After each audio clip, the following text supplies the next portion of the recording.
Kamusta mga boss? Welcome sa aking munting channel, ang Kanta Kwento. Ngayon pag-uusapan natin ang Mission Souls, ang family band ng bayan. Hindi pa nga ba sila nakakamit ng 1 million views? Bakit nga ba sila naging down-to-earth na pamilya? Anong sikat na mainstream media ang nag-feature sa kanila? Yan ang ating pag-uusapan ngayon mga kakwento.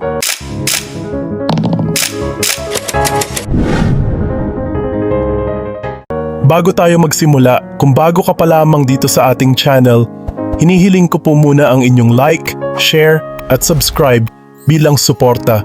Maraming salamat. Sa kasalukuyan, ang Mission Souls ay hindi pa nakakamit ang 100,000 subscriber o ang silver play button dahil unti-unti pa lang sila nakikilala. Pero hindi malabong makamit nila ito at mahigitan pa sa hinaharap. Masasabi kong ang Mission Souls ay tunay na napaka down-to-earth na pamilya. Kahit may mga nagre-react at nagre-re-upload ng kanilang mga content, nagiging thankful pa rin sila dito at labis na proud. Hindi nila kinokopya ang mga ito.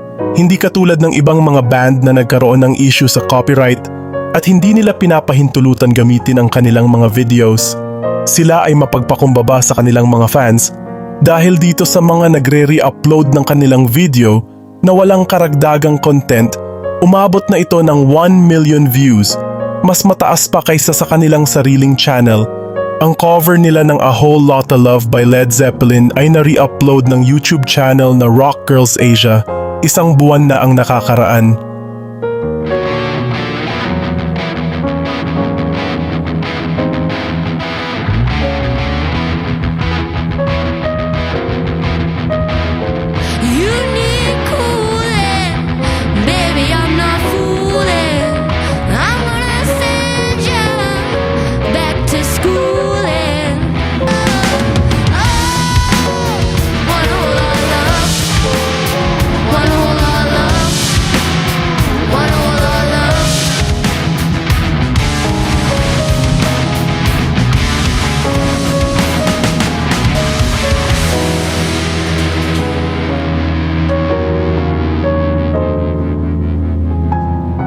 Masasabi natin na kahit hindi pa sila nakakamit ng 1 million views sa kanilang sariling YouTube channel, ang kanilang views ay higit pa sa karaniwan.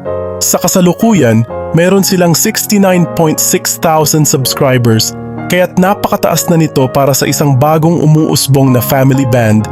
Isang nakaka-proud na balita rin na na-feature sila sa TV5 sa segment ni Mark Logan nitong nakaraang October 12, 2024. Dito, ibinahagi nila ang kanilang kwento, halika't panoorin natin. Maganda kung ang pamilya ay malapit, lalo na kung iisang napiling gimmick at trip. Kaya ito pagsasama para happy forever, like this talented Cebuano pamilyang banding together. I rocked and roll all the way to Talisay, Cebu, at doon ko nakilala ang pamilyang Di Usong Sintunado. Hello, dogs! I'm Nisha. I'm the lead guitarist, and I'm 14 years old. I'm Stacy. I sing and I play the guitar, and I'm 12 years old. Hi, I'm Naces. I'm 15 years old, and I play the keyboard and bass. Hi, I'm Ice. I'm the drummer. I'm 10 years old. Hi, I'm the dad. I'm second. I'm the mixing engineer and the bass player.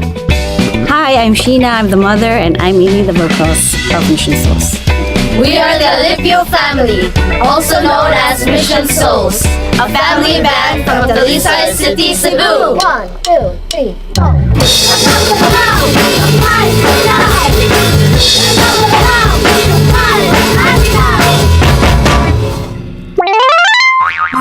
Meet Family Alipio, ang bandang kumpleto Ricardo. Talented mula kay nanay, tatay, hanggang kay Little Bunso.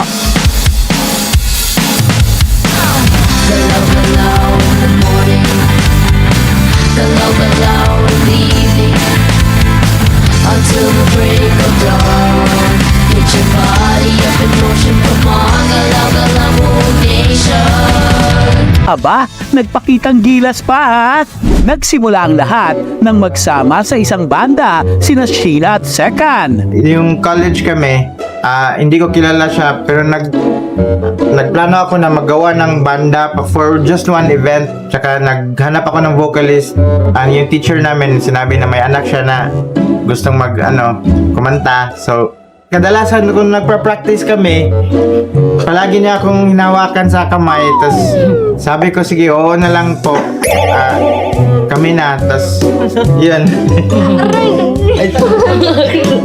Love at first song nga ba ang tawag? Kakilig! Oh my God! Nagsimula sa banda at ang hilig na ay namana. Maging mga anak ay kanya-kanya ng dampot ng mikropono at gitara. Tuwing nagigig kami, kaming dalawa, sinasama namin sila at nakita namin na may potential sila kasi simula pa nung bata. Eto, yung maliit pa siya, ganito pa, pumupunta na siya sa piano. Hindi pa niya abot pero napapiano na ito. Eto, pag napapractice ako ng bass talaga gusto niya mag-bass din. And eto, nagaganon lang pero nakita namin na may rhythm siya at pwede pala siyang eto kumakanta din to, yung maliit pa siya. Naalala namin nag-aaway to sila, nag-ilog, nag-aagawan ng microphone. Yan ang pamilyang talentado. Wow! I will give you a mataas na grado.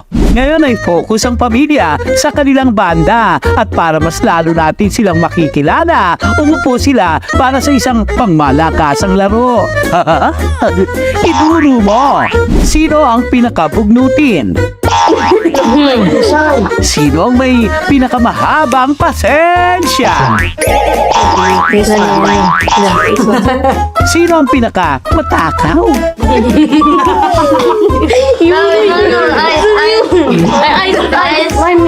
No, it's you, but you don't go. Let's go back. All of us except Nathan.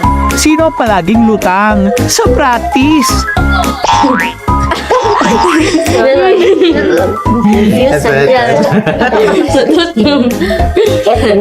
Sino ang paboritong anak?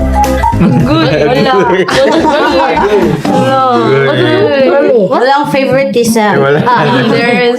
Sino ang pinaka-music lover? All of us, we love music. Wow! Ang sweet ng family! Pag-group act din mga mi! Nang nagbuo ng sariling banda ang mag-asawa, ay nabuo na rin ang kanilang misyon. So we have a favorite quote from Saint Teresa of Calcutta. If you want to change the world, go home And love your family. Ang pamilya nga naman ay dapat pahalagahan. Siguruhin ang tono ay tama para sa maayos na samahan dahil walang sino man na makakapalit sa pamilyang kinalakihan na mananatiling habang buhay mong sandalan. Napakaganda na sa ating mga Pilipino ay may mga umuusbong na family band gaya ng Mission Souls. Siyempre, respeto rin sa mga naunang family band na nananatiling inspirasyon sa atin gaya ng Rio Brothers at Franz Rhythm. Kung may kilala kayong ibang family band, mga kakwento, i-share nyo sa comment section at tuklasin din natin ang kanilang mga talento. Speaking of family band, sa darating na Valentine's next year, February 15 at 16, muling magkakaroon ng concert ang family band na The Course dito sa Araneta Coliseum. Dagdag ko lang, bilang isang batang 90s,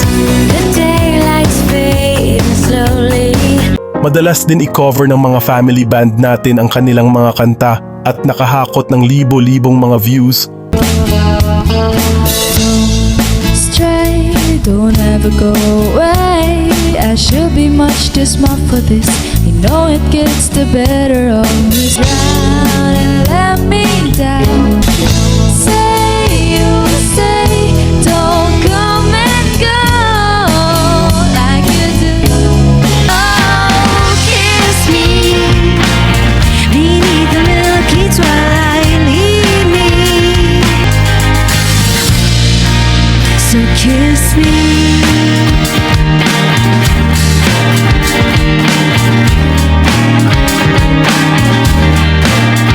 Kayo ba, kung kikilala ninyo ang The Course, ano ang paborito ninyong kanta sa kanila? Halika't pag-usapan natin yan sa comment section. At kung bago ka pa lang dito sa ating channel, huwag kalimutan ng like, share at subscribe bilang suporta at tsaka sana ay mga kakwento ay mag-join kayo sa ating membership dito sa ating channel. Ito ay 25 pesos lamang para ma-activate nyo ang mga perks natin, gaya ng ating mga special emoji para sa comment section at early access sa ating mga kwento at marami pang iba. Salamat na agad sa inyong mga kakwento. Salamat sa pagsama sa akin hanggang dito sa dulo ng ating kwento. Ito ang kanta-kwento na nagsasabing, mabuhay ang talentong Pilipino,